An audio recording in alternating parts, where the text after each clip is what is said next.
Lieutenant general retired Naeem Khalid Lodhi साहब, बहुत शुक्रिया आपका वक्त देने के लिए। ये जनरल साहब, तालिबान की इस नई काबीना में जो सीनियर तालिबान रहनुमा हैं वो शामिल हैं जिन पर गुज़िश्ता 2 दहाइयों के दौरान अमरीकी और नेटो फोर्सेस पर हमलों के इल्ज़ामात लगते रहे, तो फिर अमरीका या फिर नेटो इसे कबूल कैसे कर सकते हैं? जी, वो बाद में बात करते हैं। पहले देखें, आप बहुत प्रोग्राम करती रहती हैं, मैं भी मुख्तलिफ चैनल पे आता रहता हूँ। आज तक आपने किसी और मुल्क की काबीना को डिस्कस किया है कि इसमें किसको होना चाहिए और किसको नहीं होना चाहिए? इसको आप बेशक मुझे जवाब ना दें। दुनिया में 163 मुल्क ऐसे हैं, 163, जिनकी काबीना में कोई खातून वज़ीर नहीं है, कोई खातून वज़ीर नहीं है। कभी पाकिस्तान ने पूछा हो, कभी अमेरिका ने पूछा हो, कभी यूके ने पूछा हो। ये जो अमेरिका है, इसके जो ओरिजिनल रहने वाले लोग हैं उनको रेड इंडियंस कहते हैं। वो उनकी काबीना में कितने हैं? ऑस्ट्रेलिया में जो रहने वाले ओरिजिनल लोग हैं उनको ऑब्रिजिन्स कहते हैं, मेरा ख्याल है, एब्रोजिन्स। वो कितने हैं उनकी काबीना में?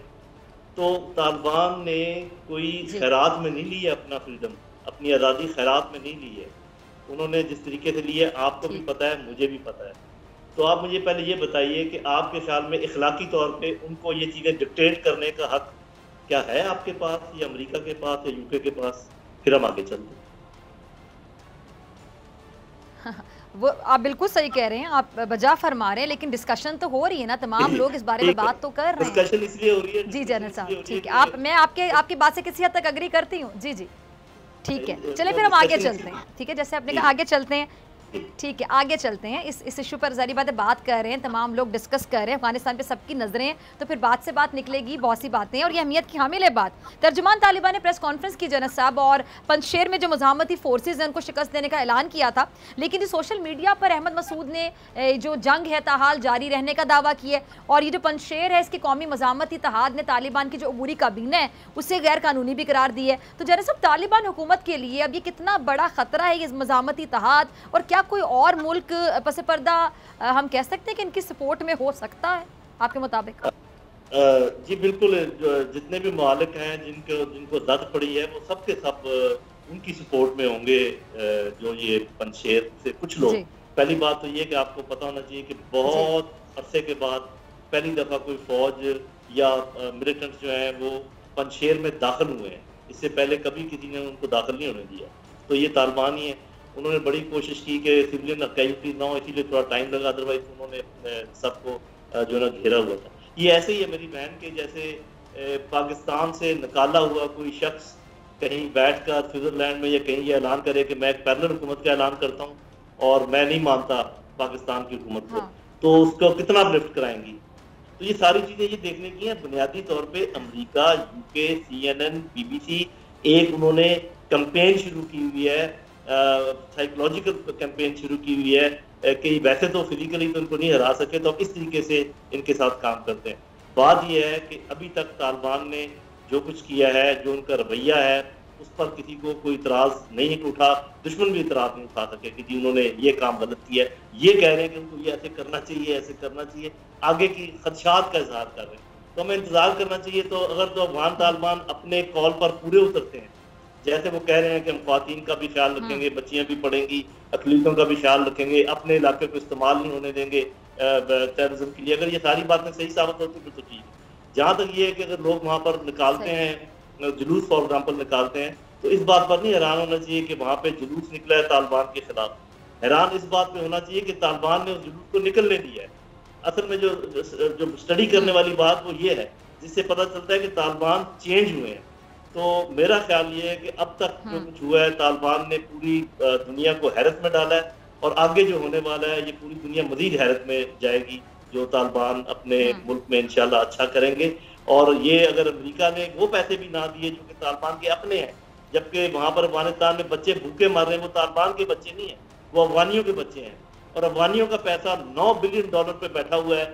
वहाँ पे फूड का प्रोग्राम कह रहा है कि जी वहाँ कहत साजी होने वाली है। कोई नहीं, ये प्रोग्राम तो इस बात पे होना चाहिए कि अमेरिका क्यों वो पैसे नहीं छोड़ रहा जो कि अफगानियों के हैं, लेकिन हम सब बात ये करते हैं कि अफगान ये कर रहे हैं, तालिबान ये कर रहे हैं। कोई नहीं कहता कि अमेरिका क्या कर रहा है, और यही वो चाहते हैं कि हमारी हार रांची में पर्दा पड़ जाए और हम सारे तोपें जो है ना अफगान तालिबान की तरफ कर दें, और आप और मैं भी इसमें शामिल हूँ। ठीक ठीक।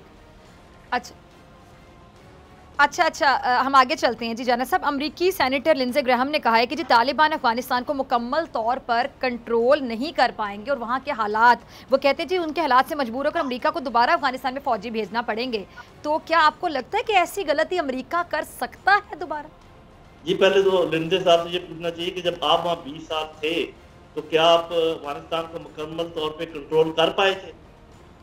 अगर वो कहें कि हाँ जी हम वो कर पाए थे तो फिर आगे बात चल सकती है, क्योंकि वो खुद कंट्रोल नहीं कर पाए, आधे अफगानिस्तान को भी नहीं कंट्रोल कर पाए।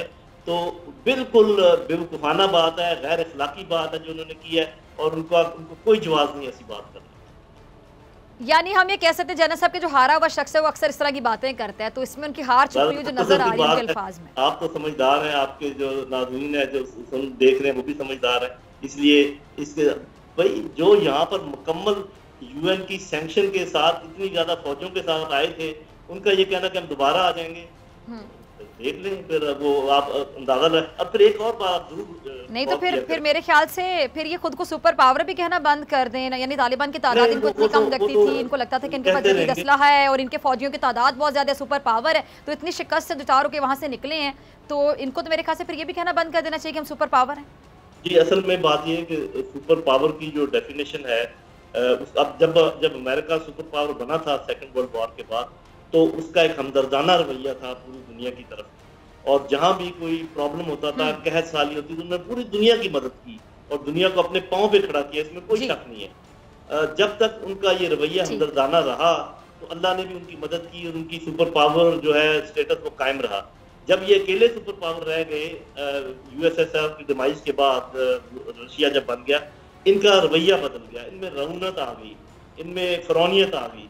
तो कुछ लोग शायद ये समझते हो कि अल्लाह ताला का कोई हाथ नहीं है दुनिया को चलाने में, लेकिन मैं उन लोगों में से हूँ जो समझता हूँ कि ये जो प्राइड है अनड्यू और ये जो रऊनत है, इसका खमियाजा भुगतना पड़ता है, तो वो उसका खमियाजा भुगतेंगे और वो जब भी निकल जाए वो दोबारा बड़ी पावर बन सकते हैं। पावर तो अभी भी बहुत बड़ी, लेकिन सिर्फ मिलिट्री पावर नहीं होती, इखलाकी पावर भी बहुत बड़ी चीज होती है। ठीक है। अच्छा जाना साहब, बरतानवी खबर एजेंसी रॉयटर्स, उसके मुताबिक अमरीकी सदर जो बाइडन का कहना है कि पाकिस्तान, ईरान और चीन और रूस बाज़ मामलात पर अफगान तालिबान से बात और मुआहदे के लिए काम कर रहे हैं, तो क्या अमरीका और भारत ये देख कर खामोश रहेंगे कि उनका असर रसूख ख़त्म हो रहा है, तो उनका क्या रिएक्शन होगा आपके मुताबिक? जी देखिए, उनके पास दो ऑप्शन है, ये बात तो सही है जो वो कह रहे हैं, बिल्कुल दुरुस्त कह रहे हैं, और भी मुल्क हैं, सिर्फ यही नहीं है जिनको उन्होंने नाम लिया है।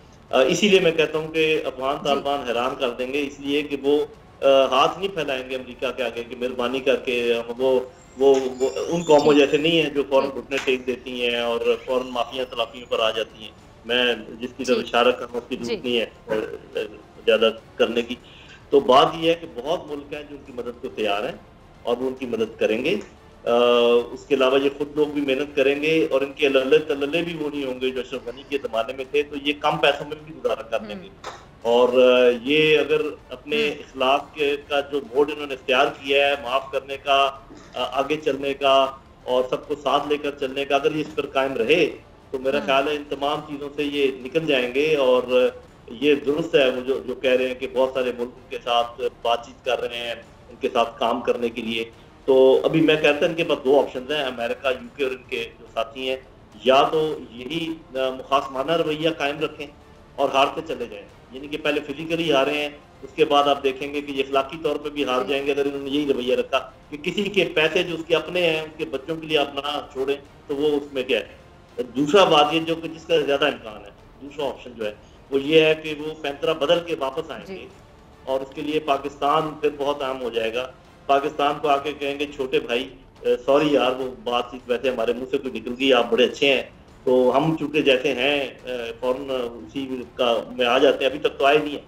बार बार हमें जो आपने देखा लोग एक के बाद दूसरा दौरा कर रहे हैं, वो क्या कह रहे हैं आप, वो कह रहे हैं कि भाई इधर एक और आप रिफ्यूजी कैंप बनाएं, हम आपको बहुत पैसे देंगे, बहुत डॉलर देंगे, रिफ्यूजीज को वहां से आने दें ताकि यहाँ पर मजीद फसाद फैलाया जा सके और मजीद। लेकिन पाकिस्तान भी सबक सीख चुका है और वहां तालिबान भी सब चालों को समझते हैं। तो मेरा ख्याल है अभी पुरानी चाल कोई कारगर साबित नहीं होगी, ये मुंह देखते रह जाएंगे अगर इन्होंने मुखातमाना रवैया अख्तियार किया। अगर ये आ गए इनकी हेल्प के लिए और ये मैदान खाली ना छोड़ा चीन और रूस के लिए, जो इनके लिए अच्छा ऑप्शन है, यहाँ के इन्वेस्ट करें यहाँ आके अपना पॉलिटिकल इन्फ्लुएंस बढ़ाएं, यहाँ आके हमदर्दी अपने लिए पैदा करें, वो अगर करना चाहें तो वो शायद बेहतर रास्ता है। लेकिन एक इतने आकड़ खान के लिए इतनी जल्दी ये चेंज होना ज़रा आसान काम नहीं। ठीक है जी जना साहब, बहुत शुक्रिया। सब्सक्राइब करें और बेल दबाएं ताकि कोई खबर रह न जाए।